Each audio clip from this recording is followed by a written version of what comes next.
अस्सलाम वालेकुम जी।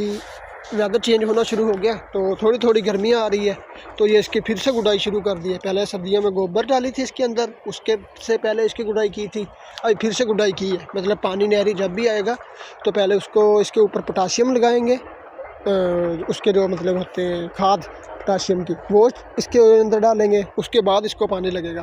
फिर माशाल्लाह से ग्रोथ बहुत अच्छी थी। अभी देख सकते हैं डस्ट बहुत ज़्यादा, आपको पहले ही बताया था।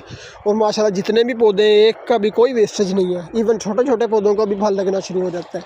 तो परसों मैंने अंजीर भी बल्कि यहाँ से तोड़ के खाए थे, आपको बल्कि अभी भी दिखाता हूँ। यहाँ पे कुछ छोटे छोटे लगे होंगे, ये देखिए। अभी ये कितना है, सिर्फ एक गीट का पौधा है और माशाल्लाह से फ्रूट भी लगना शुरू हो गया। और ये देखिए यहाँ पर भी, और फ्रूट भी अच्छा खासा लगता है इसको।